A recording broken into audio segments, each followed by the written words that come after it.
السلام عليكم ورحمة الله وبركاته. أن لا إله إلا الله وحده لا شريك له ونشهد أن سيدنا إمامنا قدوتنا حبيبنا طبيبنا وطبيب أرواحنا محمد الذي أرسله بالحق بشيرا ونذيرا আমাদেরকে শামিল করে দেন। আরো জোরে বলি আমিন। দোয়া করতে তো আপত্তি নাই, কি বলে? আল্লাহ যদি চান দিতেও পারে, দিতেও আল্লাহ বলছেন তোরা চা, দেয়ার মালিক কে? প্রথম আল্লাহর জিকির, 2 নম্বর হলো আলেম। যে আলেম এই জিকির শিখেছে, যে আলেম সাইদি সাহেবের মতো আমল করে, ঠিক না ঠিক? যে আলেম সুবিধাবাদ নয়, ওই আলেমের কথা বলছেন কে? ইসলামের জন্য মায়ের খেতে আমরাও রাজি আছেন তো? হ্যাঁ, শহীদ হতে রাজি আছে? মানুষের কষ্ট হচ্ছে বলে কথা বলছে। শহীদ হতে রাজি আছেন ভাইরা? হাত তুলে দেখাবেন।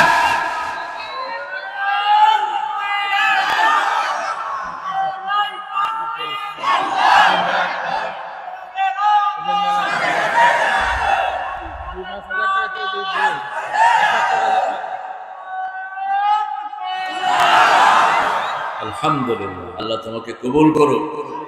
এরকম ছেলে দরকার ভাইরা। এদের অভাবটা আপনারা পূরণ করে দিবেন। প্রায় লাখের কাছাকাছি টাকা এদের ডেফিসিয়েন্সি আছে, লস হচ্ছে। আপনারা 5 টাকা 10 টাকা দিবেন, 100 500 যৌতুক পারেন মায়েরা। নাকের ফুল, কানের দুল, হাতের বালা, গলার মালা খুলে দিয়ে দেন। এগুলোর জাকাত দেন না দেখে চোর ডাকাতেরা নিয়ে যায়। আর জাকাত দিলে হেফাজত করবেন কে? জাকাত দিয়েছেন, কার দায়িত্ব চলে গেল? আল্লাহর দায়িত্ব। ঘর খোলা থাকলেও ডাকাতি হবে না, দেখবেন। ঘর খোলা থাকলেও চুরি হবে না, হেফাজত করে দিবেন কে? অসংখ্য নজির আছে। আপনি আল্লাহর হুকুম মানবেন, আপনার জিনিসগুলো পাহারা দিবেন কে? এখন আপনি আল্লাহর হুকুম মানেন, মৃত্যুর পরে আপনার হুকুম মানবে কে? আল্লাহ বলছেন মন যা চাইবে আমি হাজির করে দেব। শুধু দুনিয়াতে একটু কষ্ট করে আমার নামাজ পড়ো, আমার জিকির করো, আমার কোরআনের দল করো, অন্য কিছুই আল্লাহ চান না, ঠিক না ঠিক? কোরআনের দল ছাড়া আমরা কোন দল করব? কোরআনের আইন ছাড়া কোন আইন আমরা মানব? জিয়াউর রহমান বিসমিল্লাহ প্রতিষ্ঠিত করেছিলেন সংবিধানে। 114 বার এসেছে এই আয়াতটি। এখন এরা যদি বিসমিল্লাহর বিরুদ্ধে কথা বলে, এরা জিয়াউর রহমানের আদর্শ থাকবে না, ঠিক কিনা? জিয়াউর রহমানের ব্রিফকেসের ভিতরে কি পাওয়া গেছে? জায়নামাজ। কি জায়নামাজ? ভাঙা সুটকেস। আর কি? লুঙ্গি আর তসবিহ। এরা যেন নামাজি হয়। আমাকেও বলেছে আমাদের কি নাম, অমিত, খুব নামাজি। অমিত নামাজের সময় হলে কোথায় যায়? এটা যেন বিএনপির প্রত্যেকটা ছেলে যায়, তাহলে জামাত আর বিএনপির মধ্যে কোনো দূরত্ব সৃষ্টি হবে না। আর যদি নামাজ না পড়ো, শয়তান ঢুকায়া পুরো শয়তান বানায় ছেড়ে দিতে। এই জন্য নামাজ আছে যেখানে ঐক্য আছে, নামাজ আছে যেখানে ভালোবাসা, আলেম আছে যেখানে হক্কানি আলেম, রহমত আছে সেখানে। 3 নাম্বার যারা এই এলেম শিখে, 4 নাম্বার যারা এদেরকে অনুসরণ করে। কোরআন হাদিস যেখানে আমরা আছি সেখানে আল্লাহ বলছেন ইত্তাকু রাব্বাকুম, রবকে ভয় করো। আমরা বললাম ভয় করলে কি লাভ? সূরা মায়েদার ভিতরে আল্লাহ বলছেন লাউ আন্না হালাল কুরআনানু ওয়াত্তাকাউ লাফাতাহনা আলাইহিম বারাকাতিম মিনাস সামাই ওয়াল আরদ। যদি কোন এলাকার লোক, কোন জনবসতির লোক, কোন গ্রামের লোক আল্লাহকে ভয় করে, আমার উপর ঈমান আনে, আমি তাদের জন্য সব বরকতের দুয়ার খুলে দেই। বাংলাদেশের প্রত্যেকটা জেলাতে এখন বরকত আছে না নাই? এই যশোরে ধান আছে না নাই? সবজি আছে না নাই? মাছ আছে না নাই? বিশ্বাস না হলে আজকে খেয়ে যায় মাছ। এই যে অ্যাডভোকেট সাহেব মাছ এনেছেন, ট্যাংরা মাছ, এত তাজা তাজা ট্যাংরা, তাজা স্বাদ, জিহ্বায় পানি আসছে না। এত সুন্দর দেশ, আহারে পৃথিবীতে সবচেয়ে বেশি দাম হলো তরকারি। আমেরিকা যান, ইংল্যান্ড, অস্ট্রেলিয়া, কানাডা, জাপান, তরকারির দাম সবচেয়ে বেশি। আর আমাদের দেশে তরকারির দাম সবচেয়ে। এখন তো কফি ওই যে গরুও খায় না। কফি ব্যবসায়ীরা শেষ। ইউনূস সাহেব আপনি কি করতেছেন? আপনি আমাদের চাষিদেরকে বাঁচান। চাষিরা না বাঁচতে বাংলাদেশকে বাঁচাতে পারবি না। একটা কফি ফলন হতে লেগেছে 15 টাকা। কফির দাম আসছে দাঁড়াচ্ছে কয় টাকা? 3 টাকা, 5 টাকা। ওনারা বসে বসে ওখানে টিভি দেখে শুনে। এ সমস্ত অথর্বগুলো যা আসছে পর্যন্ত সব অথর্ব, একটাও চাষির দিকে খেয়াল দেয় না। ঠিক না ঠিক? এই চাষিরা বাঁচলে দেশ বাঁচবে। ঠিক না ঠিক? চাষি নাই দেশও ফলাবে কে? আগামী বছর দেখবেন এক এক কফি 80-90 টাকা করে কিনে খেতে হবে। কারণ এই বছর যারা লস করছে এরা আর কফি ফলাবে না। আপনি কি করবেন? এতবার বিদেশে যাও মিয়ারা, দেখো না ইংল্যান্ড, আমেরিকা, অস্ট্রেলিয়া, কানাডার চাষিরা সবচেয়ে ধনী। জাপানের কি করে?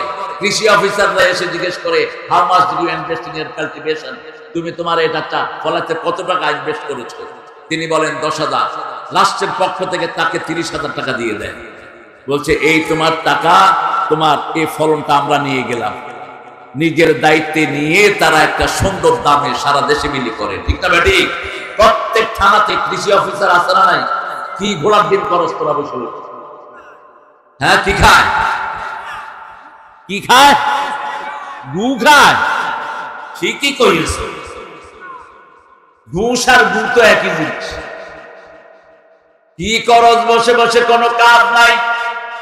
সরকারি এসি, সরকারি বাতাস খায়া খায়া উনি কৃষি অফিসার, ইউনিয়নে আছে অফিসার, আছে না নাই? কি করো কি তোমরা? কৃষকদেরকে বাঁচাও। আমার কৃষকদের বুকে হাত, মাথায় হাত। 1 লক্ষ টাকার কফি ফলাইছে, বাজারে বিক্রি করতে গেছে 20,000 টাকা পাচ্ছে। আল্লাহ আমাদের কৃষকদেরকে আপনি রহমত দিয়ে মালামাল করে দেন। আরো চিৎকার করে বলেন আমিন। আল্লাহ রাব্বুল আলামিন বলছেন, তাকওয়া আছে যেখানে জান্নাত আছে, তাকওয়া নাই যেখানে জান্নাত নাই। সেখানে 3 জায়গাতে আল্লাহ তাকওয়া রেখে দিয়েছেন। প্রথম হলো ইবাদত। প্রথম কি? ইবাদত করলেই তাকওয়া দান করবেন কে? 2 নাম্বার ফিল কিসাস হায়াতুন ইয়া উলিল আলবাব লাআল্লাকুম তাত্তাকুন। সূরা বাকারার 179 নম্বর আয়াতে আল্লাহ বলছেন, জানের বদলা জান নেয়ার মধ্যে আমি তোমাদের জন্য জান রেখেছি। এটা যারা করবে তাদেরকে আমি তাকওয়া দান করে দেব। বাংলাদেশে প্রথম খুন যখন হয়, ওই খুনের বিচার যদি প্রপারলি হতো, কোনোদিন এত খুন বাংলাদেশে হতো না। ঠিক না ঠিক? 2000 পোলাপানকে খুন করলো একজন ক্ষমতায় থাকার জন্য। কয় হাজার? 30,000 পোলাপানকে আহত করলো। আর তিনি বললেন সমানে মারো। পুলিশের আইজি বলল আমার কাছে এত গুলি নাই, মারতে চাইলে মারা যায় না। জমিন আল্লাহ, আমাদেরকে পাঠাইছেন কে? নিয়ে যাবেন কে? মধ্যখানে তুই নে আর কে? যে মানুষকে মারে তারে মেরে দিবেন কে? যে মানুষের উপরে জুলুম করে তাকে দুনিয়া থেকে সরিয়ে দিবেন কে? সে আল্লাহ রাব্বুল আলামিন বলছেন 3 নাম্বার সূরা বাকারার 183 নম্বর আয়াতে বলছেন, কুতিবা আলাইকুমুস সিয়াম কামা কুতিবা আলাল্লাযীনা মিন ক্বাবলিকুম লাআল্লাকুম তাত্তাকুন। তোমাদের জন্য রোজা ফরজ করেছি যেইভাবে ট্রাইবস বিফোর ইউ, তোমাদের আগের জাতির জন্য রোজা ফরজ করেছি। রোজা রাখলেই তাকওয়া দান করবেন কে? রোজার চেয়ে তাজা তাকওয়া আর কোথাও নাই। যখন রোজাদার রোজা রাখে সব সময় কার ভয়? কার ভয়? ওযু করতে গেলে গড়গড়া করে না। ওযু করতে গেলে কোন রকমের কুলি করে পানিটা ফেলে দেয়। আপনি যদি জিজ্ঞেস করেন গড়গড়া করো না কেন, কোথায় যাও তুমি? খাওয়া দাওয়া করছে? গড়গড়া করো না কেন? ভিতরে কে দেখছেন? ভিতরে কে দেখছেন? কে? আল্লাহ দেখছেন। কিন্তু আমাদের দেশে দেখেন কি মানুষের ধারণা কি? অফিসে বসে বসে ঘুষ খায়। রমজানের সময় কয় হাত দিয়ে ধরবে না, ড্রয়ারে ধুয়ে যাবে। এরকম অফিসার এখানে নাই, নাই। হায় হা, আমাকে আমার এক মুসল্লি বলছে, হুজুর গেছি ওয়াসা অফিসে, আমার বাসায় পানি ঠিক মতো সাপ্লাই হয় না, তো গিয়ে খুব দোয়া পড়তে পড়তে গেছি রমজান মাস, যে আল্লাহ কোনো ঘুষখোরের মুখ আমরা দেখাও না। গিয়ে দেখলাম যে একজন আল্লাহর ওলি পাগড়ি বাইন্দা, পাগড়ির উপরে রুমাল দিয়া সুবহানাল্লাহ সুবহানাল্লাহ সুবহানাল্লাহ সুবহানাল্লাহ। আমি গিয়ে সালাম দিলাম, খুব সুন্দর করে সালামের উত্তর দিলেন।